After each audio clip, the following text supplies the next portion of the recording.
A warrior master once posed a riddle to his apprentice that would unlock the secret to invincibility.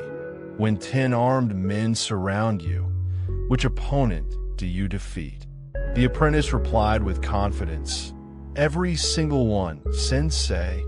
This ancient paradox reveals a truth that separates legends from casualties. Real power emerges not from action, but from awareness. Not from skill, but from consciousness. Not from the weapon you carry, but from the emptiness within your spirit. The calendar reads 1615. Feudal Japan exists under the newly unified Tokugawa regime after generations of warfare. Yet in the remote peaks of Haida province, one training compound still forges warriors through ancient methods. Shame discovered 17-year-old Takeshi on an ordinary afternoon.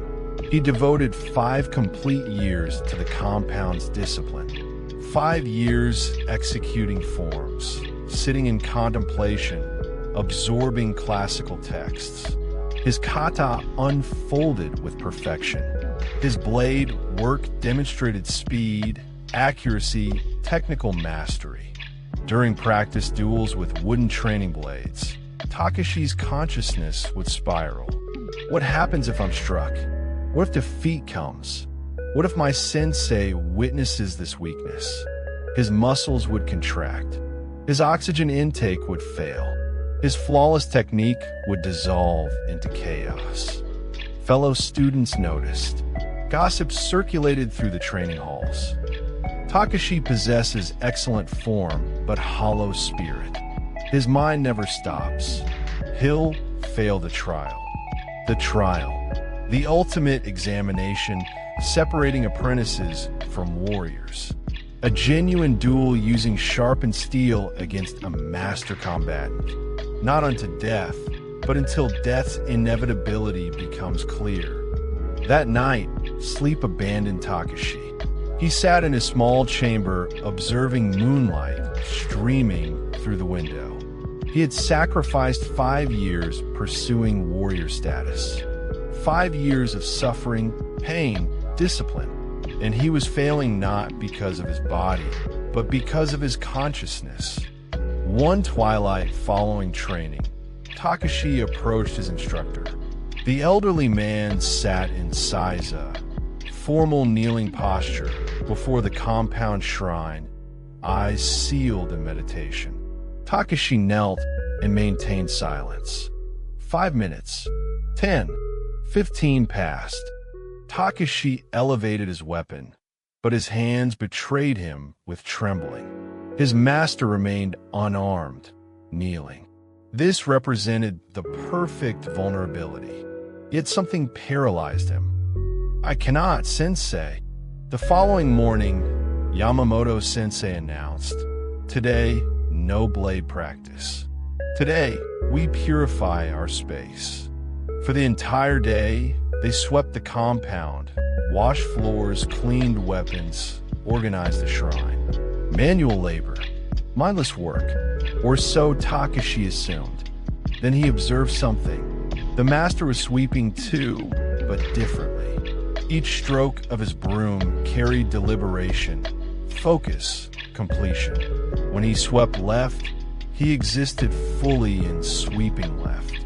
When he swept right, he existed fully in sweeping right. His movement possessed a quality, a presence that transformed mundane tasks into something nearly sacred. They walked to a small meditation chamber behind the main compound. Inside hung a single scroll, 2 characters in elegant calligraphy. "Shoshin," the master said, "beginner's consciousness. Do you understand this meaning?" The master sat in seiza. Takeshi followed. "Now tell me, Takeshi, when you sweep the floor, where is your consciousness?" Takeshi felt shame rising. Everywhere else, thinking about training, about the trial, about the future. That night, Takeshi began. He sat for meditation. But instead of trying to achieve anything, he simply sat, breathing, present. Thoughts arose. Am I doing this correctly? Is this working? What if I fail? Each time he acknowledged the thought and returned to his breath. Here, now, this moment only. The first 7 days were torture. Takeshi's consciousness rebelled against presence. Every activity felt agonizingly slow. Eating breakfast became eternity. Walking to the training hall felt like wading through thick mud. Week 2 brought a shift. During morning meditation, Takeshi experienced something strange. For just a few seconds, the constant chatter in his consciousness stopped. Not because he forced it, it just stopped. In that gap of silence, he heard the wind in the trees outside, the creaking of the wooden building, his own heartbeat. When eating, he tasted every grain of rice, chewed slowly, experienced the simple act of nourishment. When walking, each step was complete, heel to toe, weight shifting, balance adjusting. Week 3 brought the real trial. Sparring session. Takeshi faced another student, a talented fighter named Kenji, who had already passed his final examination. They both held Bakken. Kenji attacked, a fast overhead strike, and something miraculous happened. Takeshi's body moved without thinking. He sidestepped, deflected, and countered all in one fluid motion. No thought, no hosatashjin, pure response. Takeshi's body moved without thinking. He sidestepped, deflected, and countered all in one fluid motion. No thought, no hosatashjin, pure response. That evening, the master called him over. Tomorrow, Yamamoto sensei said, you will face your final trial. Before we continue Takeshi's story, let's understand what was actually happening in his brain. Modern neuroscience has discovered something the samurai knew 4 centuries ago. Presence is a trainable skill that physically changes your brain structure. When Takeshi practiced being present, he was deactivating his default mode network, the DMN. This is the brain network responsible for mind wandering, self-referential thinking, and anxiety about past and future. Modern psychology calls this flow state. The samurai called it mushin, no mind. The samurai didn't have MRI machines, but they understood the principle perfectly. Miyamoto Musashi, the greatest swordsman in Japanese history, wrote in his classic text, in strategy, perceive distant matters as though they were close and take a distanced view of close matters. The Hagakure, a practical guide to samurai behavior, states, meditation on inevitable death should be performed daily. Every day when one's body and consciousness are at peace, one should meditate upon being ripped apart by arrows, rifles, spears, and swords. Dawn, the compound courtyard. Takeshi stood in hakama and gi, wooden sword in hand. Across from him, Yamamoto sensei, holding a real katana. Yes, a real sword, sharpened steel. Around the courtyard, other students and masters from neighboring compounds watched. Takeshi's heart pounded. His hands wanted to shake. Old Takeshi would have been drowning in thoughts right now. What if I fail? What if I embarrass myself? What if I die? But new Takeshi took a breath, felt his feet on the ground, heard the wind in the bamboo. The old master settled into kami, fighting stance. The katana gleamed in the morning sun. The master moved, not a full attack, a testing strike, fast, controlled, aimed at Takeshi's shoulder. Takeshi's body responded. No thought, no plan, just presence. He sidestepped. The katana whispered past his ear. The fight became a dance. The master would strike. Takeshi would respond, not from technique, but from immediate awareness. Zanshin, remaining awareness. Even after blocking, Takeshi stayed alert. Even after countering, he was ready for the next moment. Then the master did something unexpected. He created an opening, a clear, obvious gap in his defense. Most students would attack immediately, desperate to score a point. Takeshi saw it, recognized it, didn't take it, because presence revealed the truth. It was a trap. Then Yamamoto-sensei lowered his katana, stepped back, bowed deeply. Enough. You have passed. Silence. Then applause from the watching masters. Later, in private, the master explained. Takeshi, 5 years ago, you came here wanting to be the best swordsman. Today, you became something better. You became present. The sword is just a tool. Presence is the weapon. Yes, I am sending you to the temple on Mount Koya. There you will train with the monks for 1 year. Not in swordsmanship, in pure presence, in Zen meditation. Mount Koya, sacred mountain, home to one of Japan's oldest Zen monasteries. Takeshi arrived with his swords, his warrior's pride, his samurai title. The head monk, Master Ikkyu, looked at him with eyes that had witnessed 60 years of meditation. Leave your swords at the gate. You won't need them here. The head monk, Master Ikkyu, looked at him with eyes that had witnessed 60 years of meditation. And so began the hardest year of Takeshi's existence. No sword practice, no combat training, nothing he associated with being warrior.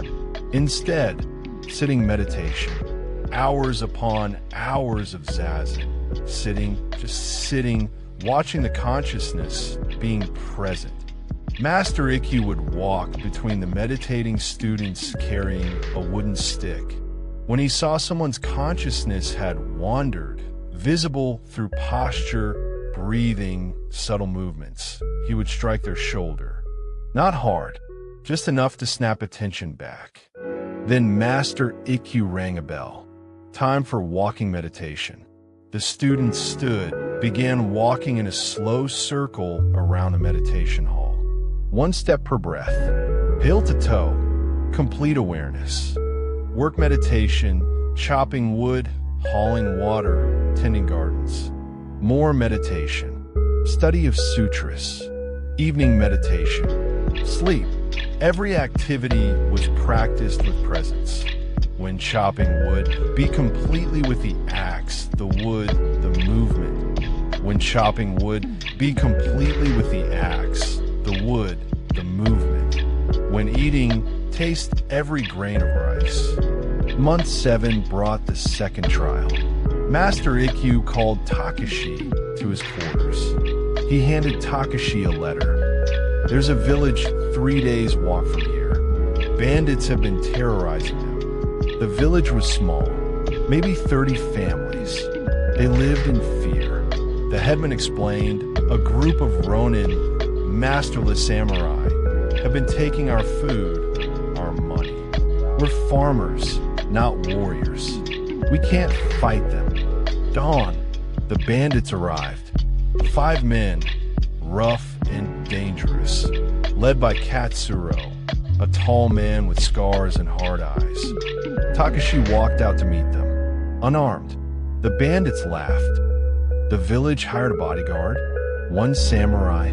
Boy, go home before you get hurt. Takeshi stood in perfect presence, grounded, aware, still. Katsuro stopped laughing. Something in Takeshi's stillness made him uneasy. You're different from the usual village defenders.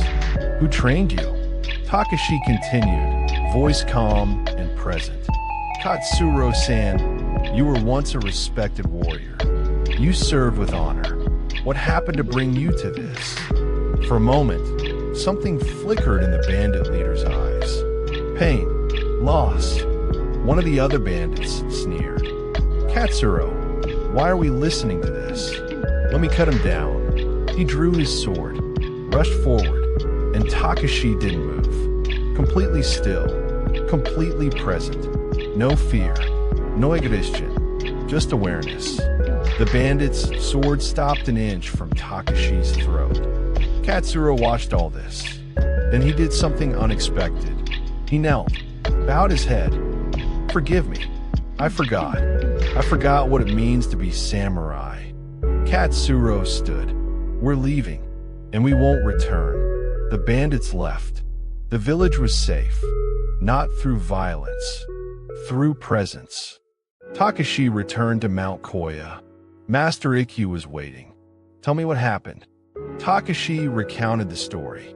The master listened, nodding. "And what did you learn?" 10 years later, Takeshi runs the compound now. Yamamoto sensei retired to a quiet hermitage. A new student arrives. Young, eager, technically gifted but anxious. Reminds Takeshi of himself. "Master Takeshi, I want to become the greatest swordsman in Japan." Takeshi smiles. He's heard this before. He said it himself once. They sit in Saiza before the shrine. The same shrine where Yamamoto sensei taught Takeshi about Shoshin all those years ago. "Do you see the scroll?" Takeshi points to the characters. Takeshi hands him a broom. "Sweeping. And when you sweep, just sweep. Be completely present with the broom, the floor, the movement. Can you do that?" The student looks disappointed, but nods. "Yes, master." Takeshi watches him begin, sees the consciousness wandering, the impatience, the desire to be doing something important. He sees himself 10 years ago, and he smiles.